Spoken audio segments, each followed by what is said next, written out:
সুপ্রিয় দর্শক, আজকে আমরা দশমিকের গুণ অঙ্কগুলো দেখব। যে অঙ্কগুলো থেকে বিসিএস প্রাইমারি নিবন্ধন 1 নম্বর খুব সহজেই নির্ণয় করতে পারবো। তো দশমিকের গুণ 0.1 গুণন 0.01 গুণন 0.001 40তম বিসিএস এর মধ্যে এসেছে। তাহলে আমরা দেখব, আমরা সংখ্যাগুলোকে গুণ করে নেব। এই এক এক গুণ করলে হয় এক, তার সঙ্গে এক গুণ করলে হবে এক।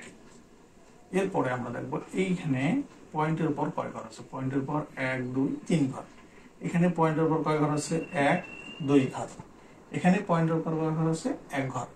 এখানে আছে 3 ঘর, এখানে আছে 2 ঘর। 3 আর 2 কয় ঘর হলো? 5 ঘর। এখানে 1 ঘর। 5 ঘর আগে 6 ঘর। আমরা গুণ করে পাইছি অটোমেটিক 1 ঘর। তাহলে আমাদের কয় ঘর হতে হবে? 6 ঘর। 1 ঘর যেহেতু দেওয়া আছে, 0 দিয়ে বাকিগুলো পূরণ করে দেবো। 2 3 4 5 6, তাহলে 6 ঘর হলো। 6 ঘর পরে আমরা একটা পয়েন্ট দিয়ে দেবো। আমাদের আনসার কত? 0.1 2 3 4 5 6। আমাদের আনসার হচ্ছে 6। এরপর অঙ্কটা আমরা দেখি। 0.4 গুণন 0.02 গুণন 0.08 সমান 36তম ও 37তম বিসিএস এর মধ্যে এসেছে। 1 নম্বর খুব সহজেই আমরা কিন্তু করতে পারবো। 4 আর 2 গুণ করলে হয় 4 2 8। 28 আর 2 করলে 8 8 64। আমরা আগে 64 লিখব। এরপরে আমরা দেখব পয়েন্টের পর এখানে কয় ঘর আছে। পয়েন্টের পর এখানে আছে 2 ঘর। এখানে আছে কয় ঘর? 2 ঘর। মোট কয় ঘর হলো? 4 ঘর। এখানে কয় ঘর? 1 ঘর। তাহলে মোট কত ঘর হলো? 5 ঘর। তাহলে 5 ঘর পরে পয়েন্ট হবে। অটোমেটিক আমরা গুণ করে 2 ঘর পেয়েছি। 1 2 3 4 5। 5 ঘর পরে পয়েন্ট। তাহলে আমাদের আনসার কত আসতেছে? 1 2 3 4 5। 5 ঘর পরে পয়েন্ট আসতেছে গ। এভাবে আমরা প্রতিটা অঙ্ক দশমিকের গুণে নিলে সহজেই আমরা 1 নাম্বার নিয়ে নিতে পারবো। এরপরে আমরা আরেকটা অঙ্ক দেখি।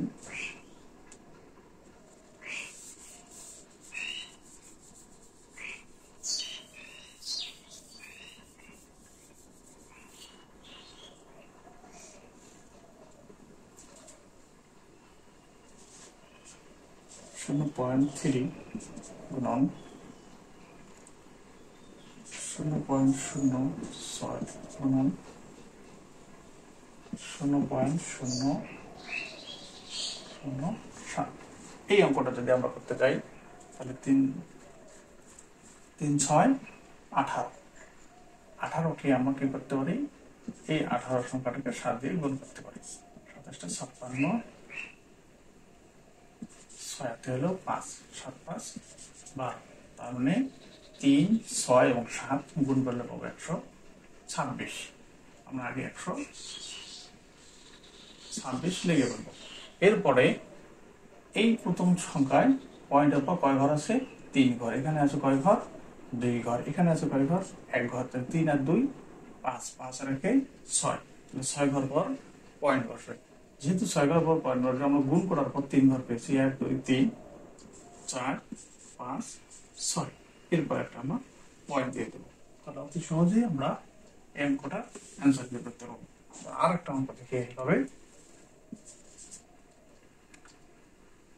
0.1 গুণন 0.05 গুণন 0.02। এই অঙ্কটা 30তম বিসিএস এসেছে।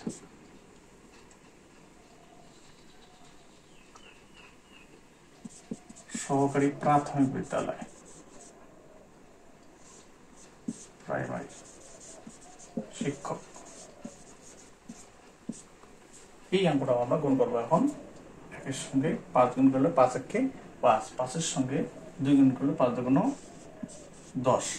কারণ এই সংখ্যাগুলো আমার কি করতে হবে? গুণ করতে হবে। কেন আমরা তাই করছিলাম? 3 6 7 কি করছিলাম, গুণ করে আমরা 10 নামাই নিছি। 10 নামার পর এখানে 2 ঘর আছে, এখানে 2 ঘর, মোট কয় ঘর, 4 ঘর। 4 ঘর এখানে আছে, এক ঘর 5 ঘর, 5 ঘর পর পয়েন্ট হবে, 1 ঘর 2 ঘর 3 4 5, 5 ঘর পর একটা পয়েন্ট বা শূন্য দিয়ে দেবো, তাহলে আমাদের অ্যান্সার এটা হয়ে যাবে। তাহলে আমরা অতি সহজেই 1 নম্বর কিভাবে পাওয়া যায় এই গুণনের মাধ্যমে আমরা আজকে শিখলাম।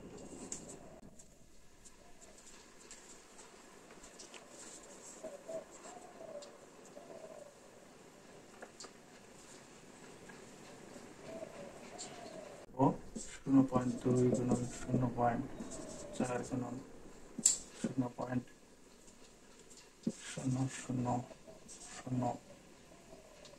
0.0004 গুণন 0.002। এই অঙ্কটার ক্ষেত্রে আমরা দেখবো আমরা সবগুলো সংখ্যাকে আর কি গুণ করে নেব।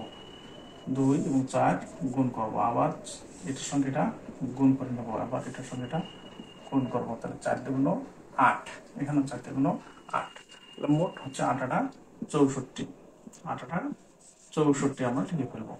এরপরে আমরা দেখবো এখানে কয় ঘর পর পয়েন্ট আছে, যেহেতু আমাদের কয় ঘর পর পয়েন্ট আছে আমরা সেটা দেখবো।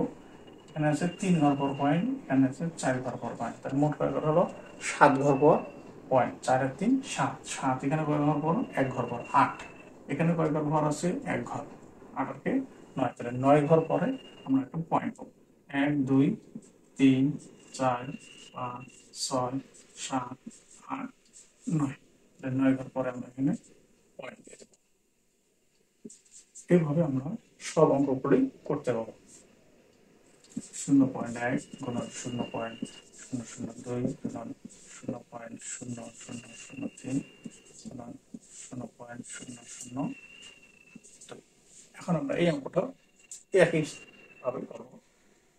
1 সঙ্গে 2 গুণ করলে হয় 2, 2 এর সঙ্গে 3 গুণ করলে হয় 3 গুণ 6, 6 এর সঙ্গে 2 গুণ করলে হয় 6 গুণ 12। এরপরে আমরা দেখবো কতগুলো করে পয়েন্ট আছে, পয়েন্ট হিসেবে এখানে আছে 3 ঘর পর পয়েন্ট, এখানে আছে 3 ঘর পর পয়েন্ট 3, আর এখানে আছে 4 ঘর পর পয়েন্ট, মোট 4 3 আর 4 3 7, 7 ঘর, এখানে আছে কয় ঘর, 3 ঘর, 10 ঘর, 10 ঘর, এখানে আছে 1 ঘর, তাহলে মোট 11 ঘর পর পয়েন্ট। 1 2 3 4 5 6 7 8 9 10 11, এই 11 ঘর পর পয়েন্ট। আমাদের মোট কথা হলো পয়েন্টের পর কতটুকু ঘর আছে এই ঘরটুকু হিসাব করতে হবে। এই হিসাবের মাধ্যমে আমরা এই পয়েন্টগুলো দিয়ে দেব, সামনে কমানোগুলো দিয়ে একটা শূন্য দিয়ে পয়েন্ট দিয়ে